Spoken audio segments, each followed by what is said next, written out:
ආයුබෝවන් යථාර්ථවාදීව ලෝකයේ දෙස බලන්නට සත්‍ය සිදුවීම් සම්පින්ඩනයක පුවත් දිගහැරුම ශ්‍රද්ධා රූපවාහිනී 6:30 ප්‍රධාන ප්‍රවෘත්ති විකාශය සමගින් මම කසුන් සේනානායක ප්‍රථමයෙන් අවධානය දවසේ තතුරගත් ප්‍රධාන ප්‍රවෘත්ති සිරස්තල වෙත.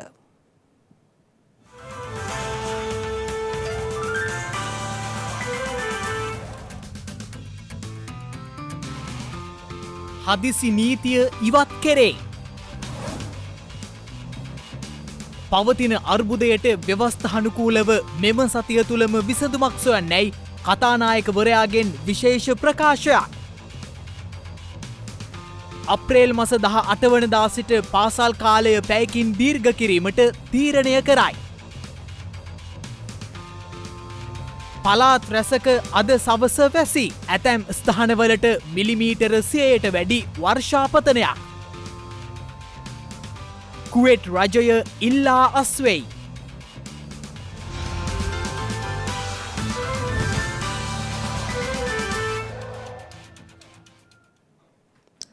රජයේ සහ රජයේ අනුමත සියලු පාසල් වල තෙවැනි වාරයේ පාසල් නිවාඩුව අද සිට ඇරඹෙන බව අධ්‍යාපන අමාත්‍යාංශය සඳහන් කළා. ඒ අනුව රජයේ සියලුම පාසල් සහ රජයේ අනුමත සියලු පෞද්ගලික පාසල් සඳහා එම තීරණය ක්‍රියාත්මක වනු ඇති. මේ අතර ලබන වාරයේ සිට පාසල් වේලාව පැයකින් දීර්ඝ කිරීමට අධ්‍යාපන අමාත්‍යාංශය තීරණය කර තිබෙනවා.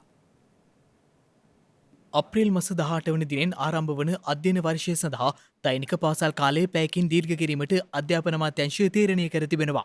ඒ අනුව අප්‍රේල් මස 18 වනදා සිට දෙසැම්බර් මස 23 වන දින දක්වා වන 2022 අධ්‍යයන වර්ෂයේදී පාසල් කාල සීමාව පැයකින් දීර්ඝ කිරීමට රජයේ පාසල් වෙත උපදෙස් ලබා දී ඇති බව අධ්‍යාපන අමාත්‍යාංශය විසින් දැනුම් දෙනු ලැබුවා. කොවිඩ් වසංගතයත් සමග මේ වසරේ පාසල් අධ්‍යයන කටයුතු ප්‍රමාද වී ආරම්භ කිරීමට සිදුවීම හේතුවෙන් විෂය නිර්දේශයන් ආවරණය කර ගැනීමේ අරමුණින් එම පියවර ගෙන තිබෙනවා. ඊට අමතරව සෙනසුරාදා දිනයන්හි පාසල් පැවැත්වීම සම්බන්ධයෙන්ද අධ්‍යාපන අමාත්‍යාංශයේ අවධානය යොමු ඇති බවයි වාර්තා වන්නේ. මහජන සාමය පවත්වාගෙන යාමේ අරමුණින් පනවා තිබූ හදිසි නීතිය ඉවත් කිරීමට ජනාධිපතිවරයා තීරණය කර තිබෙනවා. මේ අතර රට තුළ පවතින වාතාවරණය පිළිබඳව කතානායක මහින්දයාපා අබේවර්ධන මහතා අද විශේෂ ප්‍රකාශයක් සිදු කළා. කතානායකවරයා එහිදී පාර්ලිමේන්තු මන්ත්‍රීවරුන්ගෙන් ඉල්ලීමක් කළේ ආණ්ඩු ක්‍රම ව්‍යවස්ථාවට එකඟව පවතින මෙම අර්බුදයට විසඳුමක් මෙම සතිය තුළම හඳුනාගත යුතු බවයි. ඊයේ සවස පක්ෂ නායක රැස්වීමේදී අප රටේ වර්තමාන තත්ත්වය පිළිබඳ විවාදයක් අද දින පැවැත්විය යුතු බවට එකඟතාවයක් ඇති කරගත් අතර අප අද සූදානම් වනුයේ එම විවාදය පැවැත්වීමටයි. අද මේ විවාදය පවත්වන්නේ අප දන්නා ඉතිහාසයේ අප රට තුළ ඇති වුණු දරුණුතම ආර්ථික අර්බුදයක ආරම්භයේ බව ඔබ සියලු දෙනාට සිහි ගන්වනු කැමැත්තෙමි. මේ අර්බුදයේ ආරම්භයක් ලෙස මා සඳහන් කරනුයේ මාහට දැනෙන ලෙසට මෙය තව ඉතා උග්‍ර වීමට ඉඩ ඇති ඉඩකඩ බොහෝ වැඩි බව ආර්ථික විද්‍යාඥයින් අනතුරු අඟවන නිසායි. අද පවතින ඉන්ධන ගෑස් විදුලි හිඟයට වඩා දරුණු ආහාර හිඟයක්ද ඉදිරියට ඇතිවිය හැකි බව අනුමාන කරයි. එය එසේ වන්නේද නැතහොත් අපි යම්කිසි තරමකටින් හෝ එය පාලනය කරගන්නේද යන්න තීරණය වනුයේ අප සියලු දෙනා මෙම සතිය තුළ කටයුතු කරන ආකාරයේ මතයයි මම විශ්වාස කරමි. පසුගිය දින කිහිපය පුරාත් විශේෂයෙන් ඊයේ දිනේ මෙම ගරු සභාවේ මන්ත්‍රීවරුන්ට පෞද්ගලිකව විශාල පීඩනයකට ලක්වන්නට සිදු වූ බව මා දනිමි. මන්ත්‍රීවරුන්ගේ ආරක්ෂාව සහ වරප්‍රසාදවල භාරකරුවා ලෙසත් පාර්ලිමේන්තු ප්‍රජාතන්ත්‍රවාදයේ විශ්වාස කරන අයෙකු ලෙසත් මා ඒ තරයේ හෙලා දකිමි. මේ සම්බන්ධයෙන් විධිමත් පියවර ගන්නා ලෙස මා පොලිස් පත්තුමා ඇතුළු ආරක්ෂක අංශ වෙත දන්වා ඇති බව පවසනු කැමැත්තෙමි. එහෙත් අප සියල්ලෝම තේරුම් ගත යුතු යථාර්ථය වන්නේ එසේ අප වෙත එල්ල කරනු ලැබුවේ ජනතාව විසින් විඳින සාධාරණ පීඩනය බවයි. අප සියලු දෙනා යම්කිසි ජනතාවක් නියෝජනය කරන නායකයින් ලෙස එම සභාවට පැමිණ ඇත. එසේ අප නියෝජනය කරමින් පැමිණි සියලු ජනතාවට ආර්ථික පීඩනය දැනෙන්නට පටන්ගෙන ඇත. එබැවින් මේ තත්ත්වය හොඳින් අවබෝධ කරගෙන අද පැවැත්වීමේ නියමිත විවාදයේදී ඔබ සියලු දෙනා විශේෂ අවධානය යොමු කරනුයේ වරද කාගේද කොතනද යන්න ගැන විවාද කරනවට වඩා කළ යුත්තේ කුමක්ද ඒ කළ යුත්තේ කෙසේද යන්න පිළිබඳව සාකච්ඡා කොට විවාද කොට සුදුසු තීරණ සියලු දෙනාම එකමුතුව ගන්නා ලෙසයි. සාමූහිකව ජනතාව සමග එකට කරන වැඩපිළිවෙලක් තුලින් ජය ගැනීමට හැකි බව ඉතිහාසය තුලින් පෙන්වා දී ඇත. මෙම ගරු පාර්ලිමේන්තුවට අප මුහුණ දී ඇති මෙම අර්බුදය ප්‍රජාතන්ත්‍රවාදී රාමුව තුල විසඳිය හැකියයි මම විශ්වාස කරමි. අපි එම කාර්යයේ අසමත් වූහොත් එලෙස අසමත් වන්නේ පාර්ලිමේන්තු ප්‍රජාතන්ත්‍රවාදයයි. එහි ප්‍රතිඵල අගේත් ඔබේත් රටේ වෙසෙන දහස් ගණන් අහිංසක ජනතාවගේ ජීවිතවල වලින් කෙලවර විය හැකිය. එවැනි අඳුරු යුගයක් දෙකක් මගේ ජීවිතය කාලය තුළ මා පසු කර ඇත. පාර්ලිමේන්තු ප්‍රජාතන්ත්‍රවාදයේ අසමත් වීම නිසා ජීවිත දහස් ගණනක් බිලි විය. මාගේත් ඔබගේත් ඥාති මිත්‍රාදීන් දරුවන් ජීවත් වන්නේ මේ රට තුලයි. එබැවින් අපි අසාර්ථක නොවීමට හැකි සෑම උත්සාහයක්ම ගත යුතු බව මා දැඩි ලෙස ඉල්ලා සිටිමි. මා ඔබෙන් ජනතාව වෙනුවෙන් එක ඉල්ලීමක් කරමි. එනම් මේ සතිය අවසන් වීමට පෙර සියලු බාධවේද දේශපාලන අරමුණු පසකලා මෙම අර්බුදයෙන් ගොඩ ඒමට එක පොදු වැඩපිළිවෙලක් ආණ්ඩුක්‍රම ව්‍යවස්ථාවට එකඟව සහ ප්‍රජාතන්ත්‍රවාදයට එකඟව සකස් කර සියලු දෙනාම අවංක කැපවීමෙන් එය ක්‍රියාත්මක කරන ලෙසයි. පවතින තත්ත්වය තුළ අමාත්‍ය මණ්ඩලය 12 දෙනෙකුට පමණක් සීමා කරමින් නව අමාත්‍ය මණ්ඩලයක් පිහිටුවීම වැදගත් බව මානව හිමිකම් ක්‍රියාකාරී මහාචාර්ය නීතිඥ ප්‍රතිභා මහනාමහේවා මහතා සඳහන් කළා. ශ්‍රී ලංකාවේ ඉහළම නීතිය තමයි ජනතා පරමාධිපත්‍යය රැඳිලා තින්නේ 1978 ආණ්ඩුක්‍රම ව්‍යවස්ථාව තුළ. එතකොට 1978 ආණ්ඩුක්‍රම ව්‍යවස්ථාව අනුව තමයි පාර්ලිමේන්තුව ජනාධිපතිතුමා බලතල කාර්යභාරය 20 වෙනි සංශෝධනයත් එක්ක තියෙන්නේ. එතකොට අපි මේ කරන සියලු කටයුතු ජනතා පරමාධිපත්‍ය පාර්ලිමේන්තුවට දීලා තියෙනවා. ඒ පාර්ලිමේන්තුව හරහා තමයි ක්‍රියාත්මක වන්නේ. අධිකරණයත් ඒ වගේ තමයි. දැන් හෝ අපිට කරන්න පුළුවන් දේ මොකක්ද? ජනාධිපතිවරයා ඒ වගේම පාර්ලිමේන්තුව දැනට තියෙන ආණ්ඩු පක්ෂය මේ දවස් දෙකේ හෝ මේ ප්‍රශ්න විසඳුම දෙන්න. දැන් අපිට පේන මූලික දේ තමයි මධ්‍යම පන්තිය මේ වෙලාවේ දැවෙන ප්‍රශ්නවල ඉන්නවා. මොකද හේතුව තමයි විදුලි බලය කැපීම. එතනින් ගියාට පස්සේ ජලය, ගෑස් මේ වගේ තෙල් ප්‍රශ්න රාශියක් තියෙනවා. දැන් මේක දිනෙන් දිනම අපිට පෝලිම් වල තියන්න බෑ. එහෙම තියනවා නම් ජනතාවට ඇත්ත කියන්න. කවදාද මේක තෙල් දෙන්නේ? එහෙම ඇත්ත නොකිය යම් කිසි දෙයක් තියෙනකොට ඒක ජනතාව නීති අතර ගන්නත් පුළුවන්. සාමකාමී උද්ඝෝෂණ පැවැත්වීම කිසි ගැටලුවක් නැහැ. නමුත් ඒ සාමකාමී උද්ඝෝෂණ තුලින් කාගේ හරි දේපල විනාශ කරනවා නම් කාගේ හරි ජීවිත විනාශ කරනවා නම් හදිසි නීතිය දැන් කොහොම හරි ඉවත් කරා. ජනතාව ඉල්ලුව නිසා හදිසි නීතිය ඉවත් කළා තියෙනවා. එතකොට මේ හදිසි නීතිය ඉවත් කරත් අපිට වෙනවා දේපල ආරක්ෂා කරන්න. ඒ සඳහා තමයි අපේ පොලිස් දෙපාර්තමේන්තුව හමුදාව හැම වෙලාවෙම රැඳිලා සිටින්නේ. ඒ නිසා අපි සිතේ තබාගත යුතු කරන තමයි මේක අරාජික තත්වයකට නොයා යුතුයි. මේ වෙනකොට හදිසි නීතියක් නැහැ. ඒක හොඳ කාරණයක්. ඒ හදිසි නීතියක් නැති පරිසරයක් තුළ එවැනි සාමකාමී උද්ඝෝෂණ තුලින් ජනතා ප්‍රශ්න පාර්ලිමේන්තුව සවන් දෙන්න. ඒ වගේම ඊළඟට අපි යන්න ඕනේ මේ ආණ්ඩුක්‍රම ව්‍යවස්ථාව වෙනස් වෙන්න ඕනේ. මැතිවරණ ක්‍රමය වෙනස් වෙන්න ඕනේ. මේ මැතිවරණ ක්‍රමයෙන් ගියොත් කවදාකවත් වග කියන ජනතා පුත්‍රයෙක් බිහි වෙන්නේ නැහැ. ඒ නිසා එවැනි තත්වයකට යෑම තමයි මූලික දේ. ආණ්ඩුව නිසිමගකට තල්ලු කරන්න පුළුවන් මේ ස්වාධීන 40 දෙනාට. ඒ ස්වාධීන 40 දෙනාට විපක්ෂයට වඩා වැඩි වගකීමක් තියෙනවා. දැන් ඕම් මේ ජනතාවට සවන් දීලා මේ කියන ජරාජීර්ණ ක්‍රමේ නැති කරන්න කැබිනට් එක 12 තැනට වැඩි ගන්න එපා. කැබිනට් එකට හොඳ උගත් අය අරගෙන මේ දේ කරන්න. ජාතික ලැයිස්තුවක් තියෙනවා. ජාතික ලැයිස්තුවට හැම පක්ෂයකටම වගකීමක් තියෙනවා. මේ ඉන්න ටික කරුණාකරලා ගෙදර ගිහිල්ලා හොඳ කට්ටියක් අරගෙන මේ කියන කාලයට අන්තර්කාලීනව යොදලා ඊට පස්සේ මහමැතිවරණයකට යන්න කියන එක තමයි මගේ නම් අදහස. කොළඹ ප්‍රමුඛතා ප්‍රදේශ හැර සෙසු ප්‍රදේශ සඳහා අද දිනේද පැය 6 විනාඩි 30ක කාලයක් විදුලි කප්පාදු කිරීම සඳහා මහජන උපයෝගීතා කොමිසම විදුලි බල මණ්ඩලයට අවසර ලබා දී තිබෙනවා. ජල විදුලි බලාගාරවලට අවශ්‍ය ඉන්ධන නොමැතිවීම හේතුවෙන් සහ ඉන්ධන ආනයනය කිරීමට ඇත වූ ගැටලු හේතුවෙන් දිවයින පුරා විදුලි සැපයීමට බාධා එල්ල වුණා. ඒ අනුව අදත් කොළඹ ප්‍රමුඛතා ප්‍රදේශයේ හැර සෙසු ප්‍රදේශ සඳහා පැය 6 මිනිත්තු 30ක කාලයක් විදුලි කප්පාදුව සිදු කිරීම සඳහා මහජන උපයෝගිතා කොමිසම විදුලි බල මණ්ඩලය වෙත අවසර ලබා දී තිබෙනවා. ඊට අදාළව පෙරවරු 8 සිට රාත්‍රී 11 දක්වා කාලය තුල විදුලි කප්පාදුව සිදු කිරීමට සැලසුම් කර ඇති බව එම කොමිසම සඳහන් කළා. A, B, C, D, E, F යන කලාප සඳහා පෙරවරු 8 සිට දහවල් 12 දක්වා පැය 4ක කාලයක් සහ පස්වරු 5 සිට රාත්‍රී 7:30 දක්වා පැය 2 මිනිත්තු 30ක කාලයක් විදුලි කප්පාදුව සිදු කිරීමට නියමිත බව මහජන උපයෝගිතා කොමිසම සඳහන් කළා. G, H, I, J, K, L යන කලාප සඳහා පස්වරු 1 සිට පස්වරු 5 දක්වා පැය 4ක කාලයක් සහ රාත්‍රී 7:30 සිට රාත්‍රී 10 දක්වා පැය 2 මිනිත්තු 30ක කාලයක් විදුලි කප්පාදුව සිදු කෙරෙනවා. එමෙන්ම කොළඹ ප්‍රමුඛතා ප්‍රදේශවලට විදුලි කප්පාදුව සිදුවන්නේ පැය 3 මිනිත්තු 30ක කාලයක් සඳහා පමණක් බවයි මහජන උපයෝගිතා කොමිසම සඳහන් කළේ. මේ අතර දෙවයිනට ළඟා වී ඇති ඩීසල් නෞකාවෙන් මුතුරාජවල khනිජ තෙල් පර්යන්තයට ඩීසල් පොම්ප කිරීම අද සිදු කෙරුණා. එමෙන්ම තවත් ඩීසල් මෙට්‍රික් ටොන් 40,000ක නෞකාවක් ලබන 8 වනදා මෙරටට පැමිණීමට නියමිත බවයි khනිජ තෙල් සංස්ථාව සඳහන් කළේ. ඊයේ දිනේ මෙරටින් කිසිදු කොවිඩ් ආසාදිත මරණයක් වාර්තා වී නොමැති බව සෞඛ්‍ය සේවා අධ්‍යක්ෂ ජනරාල්වරයා තහවුරු කර තිබෙනවා.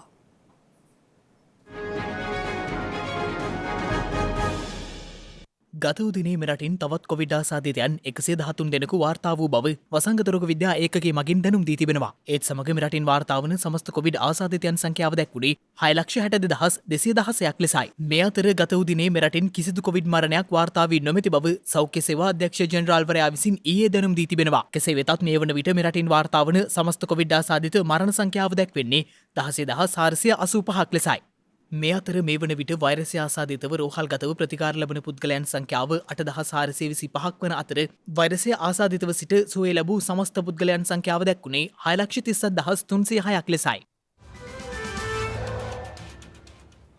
විදුලි කප්පාදුව සිදුවන අවස්ථාවලදී දුම්රිය හරස් මාර්ග හරහා ගමන් කිරීමේදී සැලකිලිමත් වන ලෙස දුම්රිය දෙපාර්තමේන්තුව දැනුම් දෙනවා.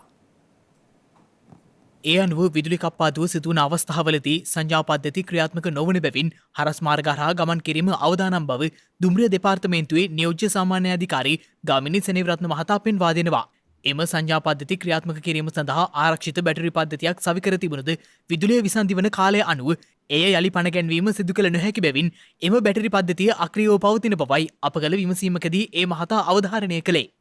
විශේෂයෙන්ම දුම්රිය හරස් මාර්ග සඳහා විදුලි බලය සපයලා තියෙන්නේ ඍජුව දුම්රිය ස්ථානෙන් හෝ නැත්නම් එම හරස් මාර්ග තියෙන කුටියට හෝ නැත්නම් බැටරියකට කරන්ට් එක සෘජුව ලබා දීමෙන් තමයි අපි දැනට දෙපාර්තමේන්තුවේ භාවිත වෙන බෙල්ලන් ලයිට් සහ බැරියර් තියෙන හැම හේතුවකටම කටයුතු කරලා තියෙන්නේ. විදුලි බලය කැපීම හේතුවෙන් එම මහපාරට තියෙන සංඥා විශේෂම බෙල්ලන් ලයිට් සහ රතු සහ සංඥා පත්තු නොවි තීවීමට ඉඩ තියෙනවා විශේෂයෙන්ම විදුලි බලය නොමැති වීම නිසා. ඒ නිසා මහා මාර්ගයේ ගමන් ගන්නා සියලුම වාහන සහ පයින් ගමන් ගන්නා සියලුම ජනතාවට මම විශේෂයෙන්ම ඉල්ලීමක් කරන්න කැමතියි. මෙම විදුලි බලය කැපෙන සියලුම කාල සීමාවක් තුළ ඔබ ගමන් ගන්නා දුම්රිය හරස් මාර්ගයේදී දැඩි සුපරීක්ෂාකාරීව මෙම හරස් මාර්ගය ගමන් කරන නිසා ඊටම කාරුණිකව ඉල්ලීමක් කරනවා. ඔබ එසේ කිරීමෙන් ඔබගේ ජීවිතය සහ වටිනා දේපල හානි වීම වළක්වා ගත හැකියි. මේ පිළිබඳ දැඩි අවධානයක් හරස් මාර්ග හරහා ගමන් කරන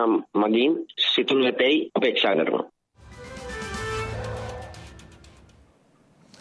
ශ්‍රද්ධා සමාජ සත්කාර ඔස්සේ දියත් කෙරුණු අසරණ සරණ පුණ්‍ය ව්‍යාපෘතිය හරහා පෙරපාසල් ළමුන් වෙත අධ්‍යාපන උපකරණ බෙදා දීමේ වැඩසටහනක් අද පැවැත්වුණා.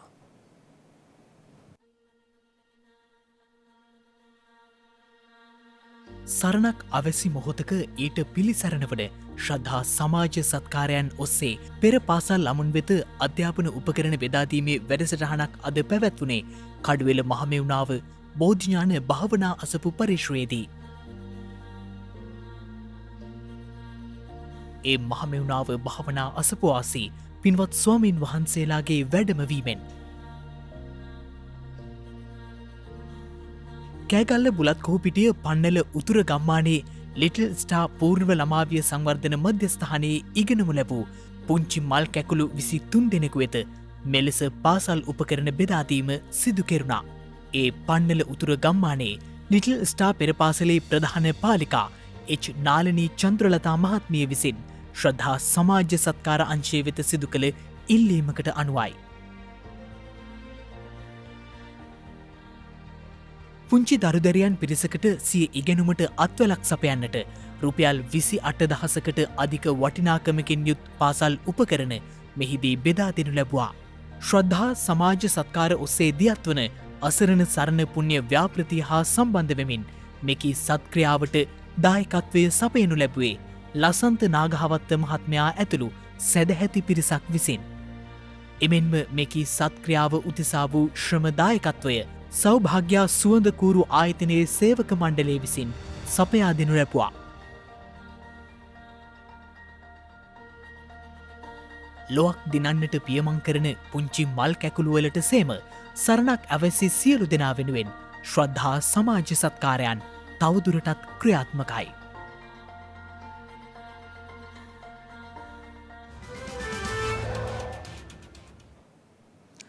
දැන් තවත් දේශීය පුවත් කිහිපයක් කෙටියෙන්.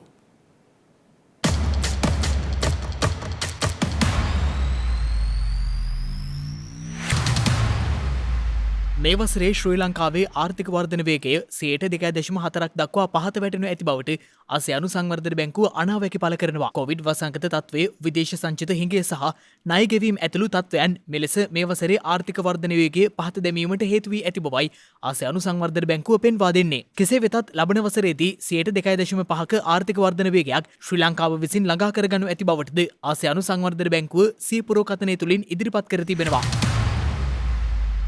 උත්සව සමයේදී ඇතැම් වෙළඳුන් අත්‍යවශ්‍ය භාණ්ඩවල මිල අනවශ්‍ය පරිදි ඉහළ දමා ඇති බැවින් ඒ පිළිබඳව විමර්ශන ආරම්භ කර ඇති බව පාරිභෝගික කටයුතු පිළිබඳ අධිකාරිය ප්‍රකාශ කළා. ඒ සම්බන්ධයෙන් ජනතාවගෙන් දිනකට පැමිණිලි රැසක් ලැබෙන බවයි එම අධිකාරිය සඳහන් කළේ. ප්‍රබල අකුණු පිළිබඳ අවවාදාත්මක නිවේදනයක් කාලගුණ විද්‍යා දෙපාර්තමේන්තුව විසින් නිකුත් කර තිබෙනවා. ඒ අනුව බස්නාහිර, සබරගමුව, මධ්‍යම, දකුණු, ඌව, නැගෙනහිර සහ උතුරුමැද පළාත්වලත් කුරුණෑගල දිස්ත්‍රික්කයේත් තැනින් තැන වැසි හෝ ගිගුරුම් සහිත වැසි ඇතිවිය හැකි අතර ඇතැම් ස්ථානවලට මිලිමීටර 100ට වැඩි තද වැසිද ඇතිවිය හැකි. ඒත් සමගම ප්‍රබල අකුණු ඇතිවීමේ වැඩි හැකියාවක් පවතින බවද කාලගුණ විද්‍යා දෙපාර්තමේන්තුව නිවේදනය කර තිබෙනවා. කෙසේ වෙතත් ගිගුරුම් සහිත වැසි සමග ඇතිවිය හැකි తాවකාලික තද සුළං වලින් සහ අකුණු මගින් සිදුවන අනතුරු අවම කර ගැනීමට අවශ්‍ය පියවර ගන්නා ලෙසයි එම නිවේදනයේ වැඩිදුරටත් දැක්වෙන්නේ.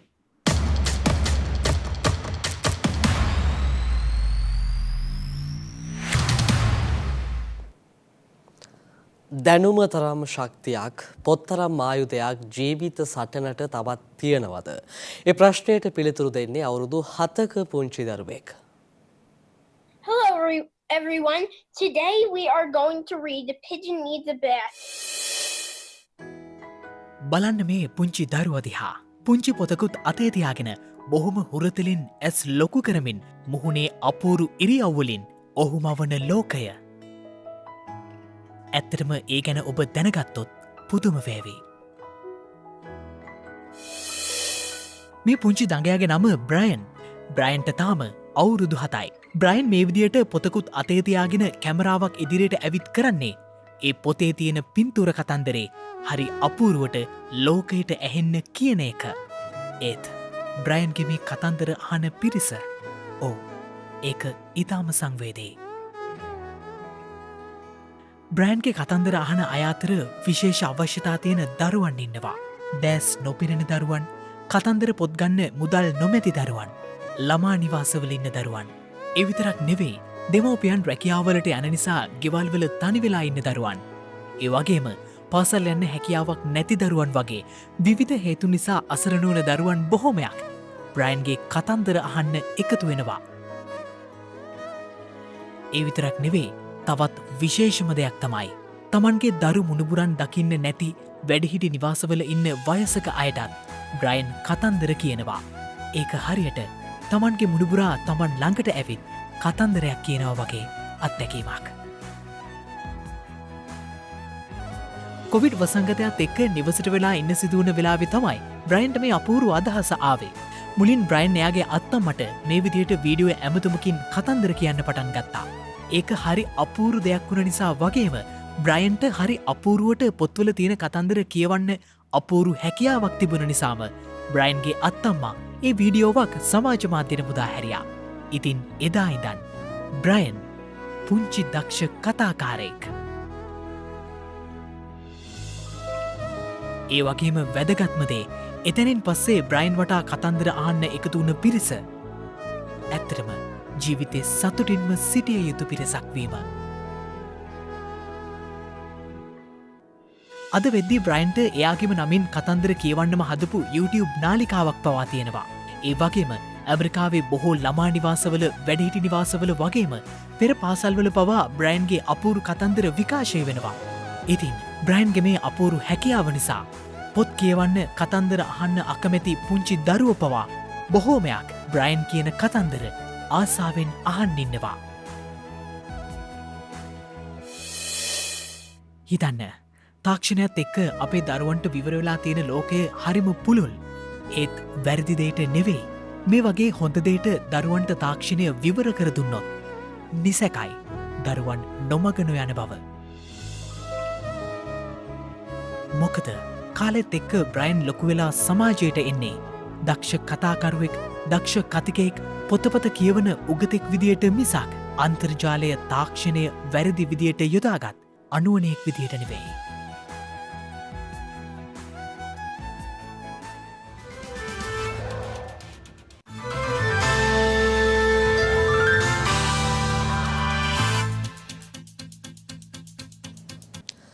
දැන් අවධානය විදෙස් පුවත් වෙත. සාම්ප්‍රදායික චීන වෛද්‍ය ක්‍රම සහ ප්‍රතිකාර ක්‍රම කොවිඩ් වෛරසය පාලනය සඳහා ඵලදායී බව ලෝක සෞඛ්‍ය සංවිධානය පවසනවා.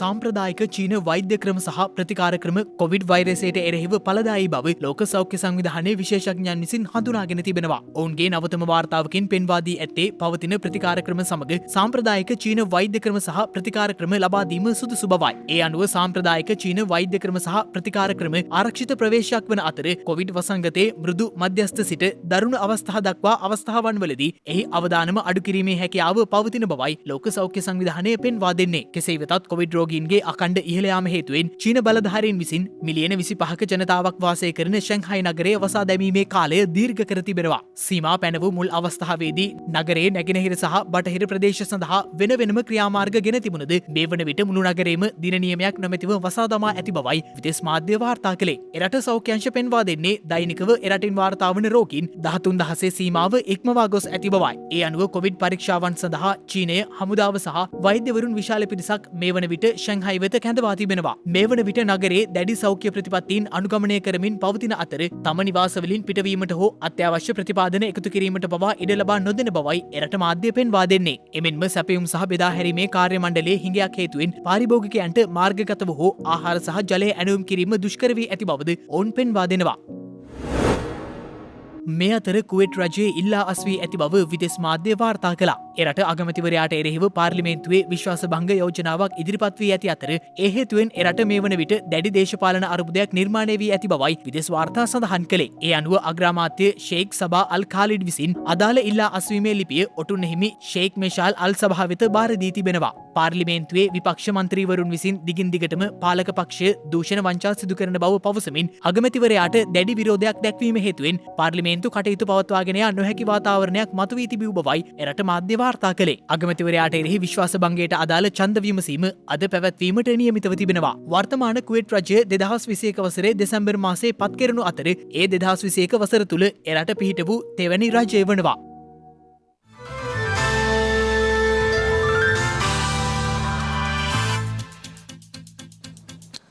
දිනක සටහන් නිමවන්නට මත්තෙන් හෙට දවසේ වැදගත්කම ගැනයි මේ අවධානය.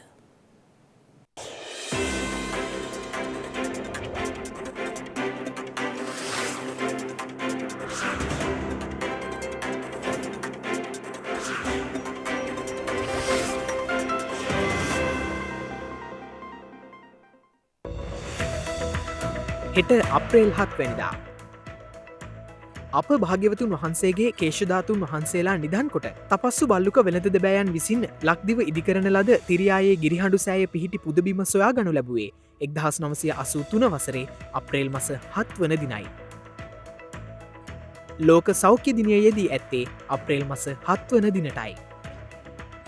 පළමු වරට මොලේ තිබූ වායුගෙඩියක් නිර්වින්දනය කර ඉවත් කිරීම වෛද්‍ය කාල් වින්ෆින්ඩ් විසින් සිදු කර ඇත්තේ 1923 වසරේ අප්‍රේල් මස 7 වන දිනයි.